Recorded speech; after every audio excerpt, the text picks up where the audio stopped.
Olá, querido amigo, querida amiga, é sempre muito bom poder estarmos juntos refletindo a respeito dos ensinamentos de Jesus, mas principalmente do nosso processo evolutivo, como vimos caminhando, ao longo da nossa trajetória. E é com a proteção divina, com o exemplo de Jesus, com o amparo dos benfeitores amigos, que nós fazemos essa trajetória. Vamos agradecer, então, por mais esta oportunidade.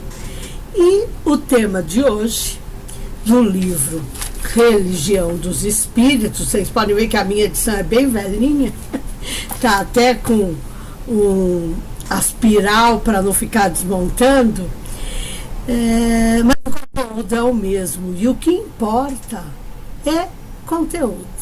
Mas é principalmente como esse conteúdo fala a cada um de nós. O tema de hoje é Meditemos, e está no item 64. Emmanuel, sempre muito preciso e muito orientador, nos fala sobre a forma como nós, como a humanidade, acabou ao longo do seu processo evolutivo, muitas vezes se desligando de Deus, tornando-se completamente materialista, esquecendo a nossa criação divina e esquecendo Deus como causa primária, inteligência suprema, como vê o Espiritismo, para muitas outras doutrinas como Pai, como Criador, mas independentemente disso, o quanto ao longo da jornada vimos esquecendo Deus.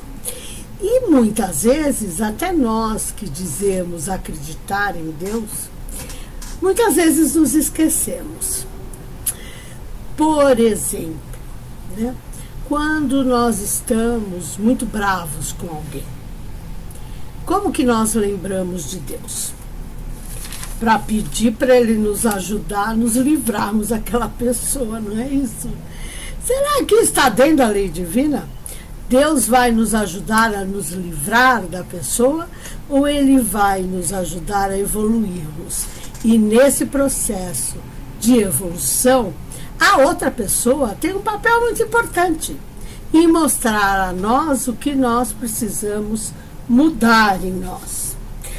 Mas o Emmanuel, esse livro é mais ou menos da década de 50, Emmanuel fala das guerras que antecederam esse período. Mas se nós formos pensar hoje, ou nesse período, desde que ele passou o livro para nós através da mediunidade do Chico Xavier, como nós vimos nos comportando com relação ao entendimento de Deus e das ações divinas. Nós falamos muito na paz, nós falamos muito na harmonia, falamos muito no amor, mas como é no nosso dia a dia? Quais as guerras que nós estimulamos e muitas vezes compramos e muitas vezes até promovemos? A guerra de ideias, a de guerras físicas, a guerras políticas, a guerras conceituais. Mas se nós damos o nome de guerra, nós estamos nos opondo à paz. E a lei divina, mais do que ser a lei do amor, ou além de ser a lei do amor, ela é a lei da paz, da harmonia, da tolerância, da compreensão, ou seja, virtudes que nós ainda estamos a caminho conquistando. Se eu defino que todo dia eu tenho que levantar e matar um leão, eu estou promovendo a vida ou eu estou promovendo a destruição? porque o leão simboliza nesse processo o nosso esforço de sobrevivência. Mas será que precisa matar o leão? Ou será que nós podemos dialogar com o leão? Dialogar com os nossos problemas, dialogar com as pessoas que são difíceis na nossa vida. E por que eu faço esse difíceis entre parênteses? Porque todo mundo, em alguma situação, vai ser difícil. É interessante nós pensarmos o que nos determina que alguém é difícil. Quando nós chamamos alguém de difícil, essa é uma atitude de paz ou é uma atitude de desarmonia?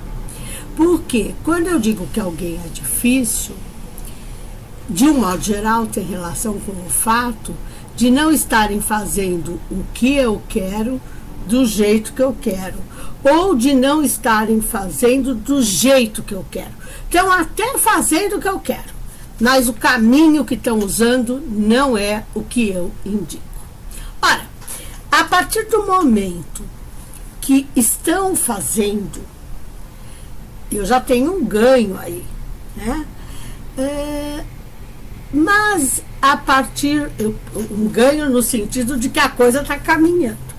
Mas a partir do momento que eu não admito que seja feita de uma forma diferente da minha, isto significa que eu me considero perfeita, que eu não erro e que tudo que eu falo e a forma como eu entendo que deve ser feita é a ideal, é a correta.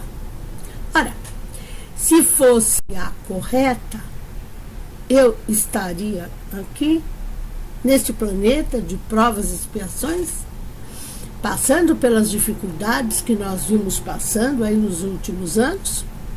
Eu não estou falando de Brasil, eu estou falando de planeta. Porque o planeta vem passando por várias alterações, por vários processos de transformação. E todos esses processos acabam gerando alguns tumultos em função da nossa resistência ao entendimento da utilidade dessas mudanças. A palavra mudança nos gera sentimentos, muitas vezes, incomodativos. Por que eu vou mudar se eu estou certa? Por que eu vou mudar se a situação está ruim, mas eu já conheço a situação? Aí eu vou correr o risco de mudar e a coisa piorar?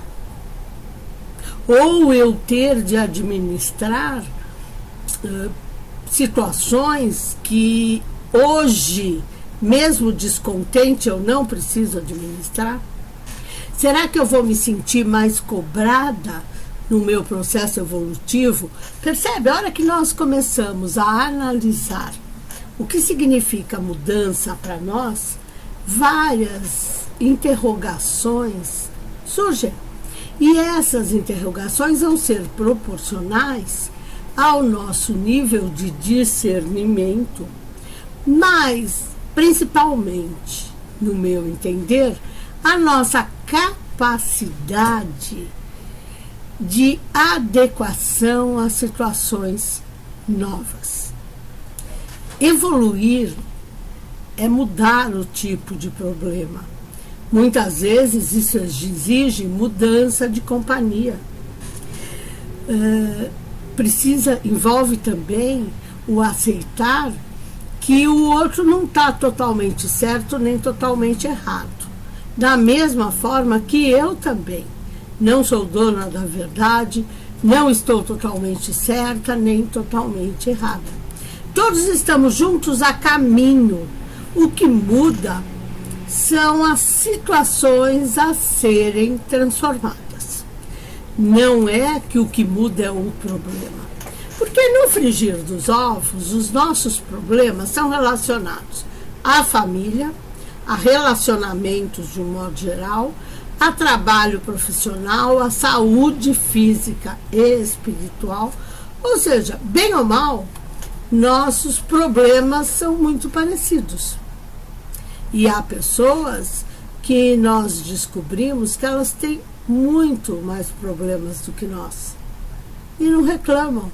São bem-humoradas e ainda nos dão exemplo de superação.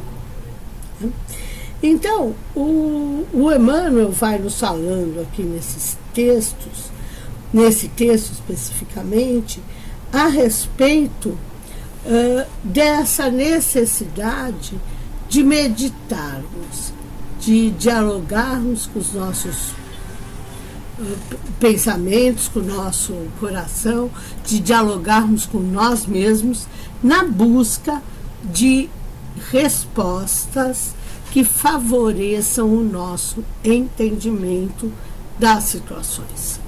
Então, quando ele fala aqui das guerras, né, nós não podemos esquecer que neste momento o mundo vive um momento de guerra. E de guerra em vários sentidos. Claro que nós temos a guerra da Rússia com a Croácia. Essa guerra é de fato. Bom, mas a guerra em si não é só entre dois países. Na verdade, a guerra é entre dois interesses opostos, em que um quer mandar e o outro não quer obedecer. Não é assim? E isto vai gerar uma disputa. E uma disputa que, no caso, muita gente achou que seria rápida e já está indo para um ano. Ao mesmo tempo, nós estamos vivendo, um pouco menos agora, mas já vivemos isso nos últimos 3 anos, uma guerra contra um vírus desconhecido, em que estamos encontrando, quando eu digo estamos, é no sentido de humanidade, estamos encontrando,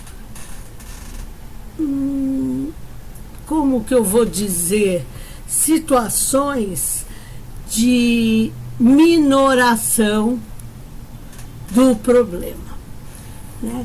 Nós não temos a solução, mas nós temos possibilidades que nos ajudam e ajudam a humanidade toda a não desencarnar, a não sofrer sequelas muito grandes. Então, é uma guerra da ciência contra o físico, o vírus, né? O vírus SARS, né? Ou o vírus da Covid-19. 19, aliás, não é que ele é o 19º vírus, é que é o ano em que ele foi descoberto. Então, o Covid-19 significa que ele foi descoberto no ano de 2019, que é quando começa todo o processo lá na China. Nós estamos já entramos, né, em fevereiro de 2023. E esse vírus continua nos rondando, continua nos assediando. Então, quando pensamos nessa meditação e na proposta que Emmanuel nos faz, ele sugere uma meditação consciente, totalmente consciente e, como é que eu vou dizer, ininterrupta. Ora, as propostas que nós temos de reflexão são inúmeras. Essa meditação vai nos conduzir, independentemente da fórmula que usemos, ao autoconhecimento. E me favorecendo com o autoconhecimento, me favorece evoluir de forma mais suave. Mas para detectar o que eu sou, dá trabalho e dói. Então, atenção, porque não resolver os problemas dói ainda mais e vai nos tornando dependentes de que os outros venham nos salvar, quando nós podemos fazer isso sozinhos, sem a ajuda direta de ninguém. Então, nós vivemos numa sociedade em que vem se buscando a compreensão mútua, o autoconhecimento, mas o autoconhecimento vem do nosso interior mesmo. Não aquele conhecimento de fachada. Ou eu falar assim, eu me conheço, eu sou terrível. Eu me conheço, eu adoro uma briga, né? Eu dou um boi para não entrar numa briga, mas dou uma boiada para não sair, né? Então, na verdade, a hora que eu uso uma frase como essa, eu estou dizendo que eu sou extremamente belicosa. Porque eu só dou um boi para não entrar. Mas depois que eu entro, eu não quero sair. E é essa meditação que Emmanuel nos solicita. É a essa meditação que ele nos encaminha. Porque é essa meditação mais profunda que ajuda a lei da humanidade a ir se aperfeiçoando. E nesse aperfeiçoamento acaba trombando com situações as mais diversas. Por exemplo, eu acabo discutindo na minha família com um monte de policial,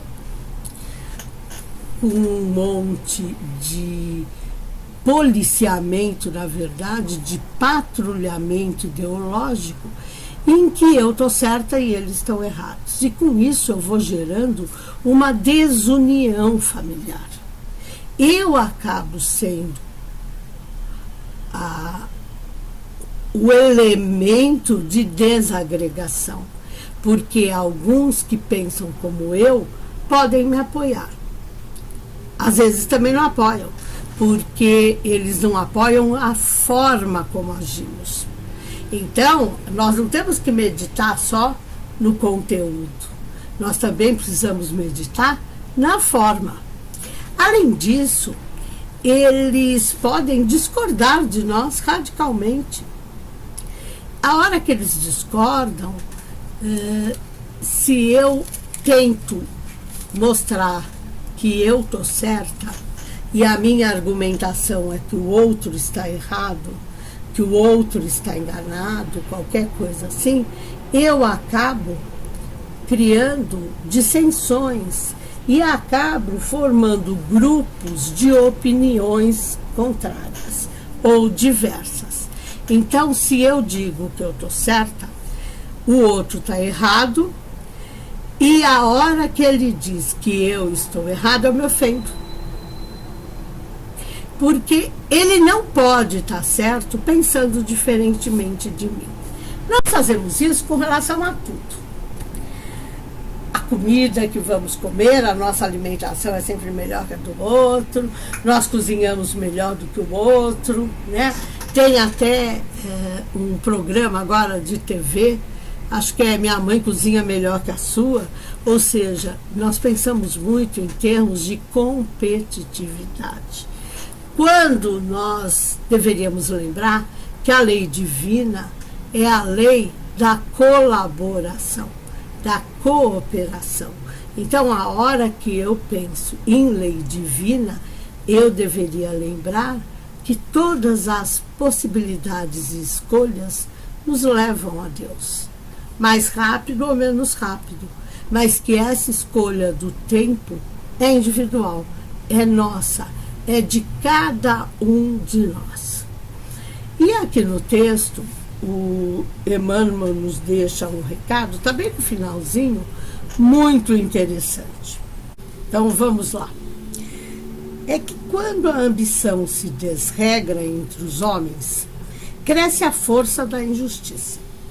E quando a injustiça se erige como poder supremo na face da terra, habitualmente aparece o esquecimento de Deus no âmago das elites. E com o esquecimento do Criador, desentendem-se as criaturas, gerando conflito e destruição. Olha que legal, né? Se nós olharmos o nosso dia a dia, é exatamente isso que nós promovemos com as nossas verdades absolutas. Nós estamos ainda evoluindo. A única verdade absoluta que nós temos é a verdade da lei divina.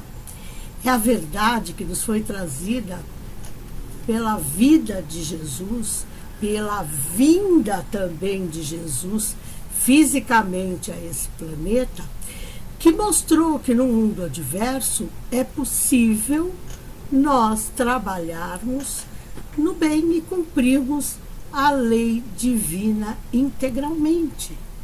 É muito legal isso. Só que no nosso dia a dia, em função dos nossos interesses individuais, nós não conseguimos, muitas vezes, dar conta disso. E como o nosso conhecimento das coisas da vida e de nós mesmos ainda relativizado, nós também não conseguimos cumprir na integralidade a lei divina, nem seguir o exemplo de Jesus na integralidade. E nós acabamos sendo injustos. Por quê? Que é o que Emmanuel coloca aqui. Nós nos tornamos ambiciosos. E tem ambição de todo tipo. Claro, a ambição também tem um ponto positivo. Eu acho importante a gente lembrar disso. Sem ambição, nós não avançamos, nós não evoluímos. O problema não é a ambição. O problema é como nós agimos para termos a nossa ambição atendida. Então, se eu sou uma pessoa que tenho ambição de saber, tenho ambição do conhecimento, mas estudar dá trabalho. Então, eu crio mecanismos em que eu consiga usufruir do conhecimento do outro e transformá-lo no meu conhecimento. Um exemplo básico disso são trabalhos apresentados na academia, nas escolas, né, de recorte e cola na internet. Eu pego um trecho, quero mostrar que eu sei, e uso aquele trecho, que não é meu. Mas para acharem, olha como ela sabe muito. Então, só que isso é apropriação indevida. Eu estou me apropriando de algo que não é meu. Então, eu estou prejudicando o dono da ideia, pela minha ambição de saber. Outra é aquela história de colar em prova, usufruir do estudo do companheiro, de escola, ou então de decorar frases específicas. E toda vez que alguém trata de algum assunto, eu venho com uma frase perfeita para finalizar. A frase também não é minha, então não é o meu conhecimento que eu estou passando, mas eu tenho a ambição de ser notada. Quando nós vamos, nesse ponto, para a área de posses e de bens materiais, a coisa fica muito mais complexa, né? Porque aí vai entrar o roubo real, palpável, né? Eu vou ter que roubar, corromper o outro para eu conquistar as coisas que eu quero conquistar. Então, o problema não é a ambição, são as alternativas, os caminhos, as formas que eu encontro para dar conta da minha ambição. Ele continua, né? E aí, por isso que ele diz, cresce a força da injustiça, porque eu não vou conseguir ser justa, reconhecendo que aquele ganho é do outro e que eu me apropriei dele, ou que eu concordo com ele. Muitas vezes, inclusive, nessa apropriação de ideias, nós vemos as pessoas distorcerem o pensamento do outro, porque faz recortes específicos e acaba tirando do contexto, né? Por que nós esquecemos de Deus nesse momento, em que nos apropriamos do que é do outro? Porque a nossa consciência nos acusa. E nós temos que arranjar um motivo para isso. E esse motivo vai ser sempre focado em nossa necessidade. E não na nossa necessidade evolutiva, mas na nossa necessidade momentânea. Isso é bem mais complexo do que nós imaginamos, porque nós não conhecemos de verdade as nossas necessidades. Nós conhecemos mais ou menos os nossos desejos, e desejo não é necessidade. O olhar divino, o olhar da lei divina sobre nós é que a nossa necessidade é evoluir. Só isso. E tudo vai ser usado como ferramenta evolutiva. Então, se eu prejudico as pessoas, me apropriando de conhecimentos delas como se fossem meus, mas isso não prejudica ninguém. Claro que prejudica. E prejudica muito o outro. Porque nós pegamos o que ele tem de mais importante para ele, que é o conhecimento, que é a experiência, e nós, não dando o crédito a quem de direito, isso não deixa de ser roubo. Existe uma coisa que chama direito autoral, e é direito autoral e direito de imagem. Então, ninguém pode usar a minha imagem, neste momento que estou falando com vocês, para distorcer o que está sendo dito, ou se apropriar das minhas leituras para conseguir algum ganho com isso. Eu não sei se eu estou me fazendo clara, né? Mas a gente vê muito isso em música, que tem o famoso plágio, não é? E tem o direito autoral do ECAD, as pessoas recebem porque a música delas toca. Mais ou menos por aí. Quando a gente fala de esse direito que eu estou falando, é o direito da justiça humana. Mas na lei divina, a coisa funciona do mesmo jeito. Eu vou ter de desenvolver as minhas potencialidades e não me apropriar da do outro para fazer de conta que eu sou legal, né? Então, eu tenho que realmente esquecer Deus, porque eu estou focada apenas naquilo que é imediato. E Deus, nosso Criador, causa primária, inteligência suprema, prevê na sua lei a nossa evolução lá na frente, não só agora. Ele tem certeza, ele nos criou para sermos espíritos puros. Quanto antes nós fizermos essa trajetória, melhor para nós. E se nós nos lembrarmos de Deus e da lei divina e dos benfeitores que nos assistem, esse caminho vai ficar um pouco mais suave, né? E o esquecimento, e Emmanuel diz aqui, o esquecimento, né, do Criador leva a desentendimento entre as criaturas, porque nós acabamos nos comportando como donos absolutos da verdade. E a nossa verdade é extremamente relativa. Evoluir, como eu disse um pouco lá atrás, é mudar de opinião. É avançar nos nossos conceitos. Só que existe um padrão de educação que quem muda de opinião não tem caráter, não tem personalidade. A gente tem que pensar de que tipo de opinião nós estamos falando. Porque mudar de opinião é mostrar sabedoria.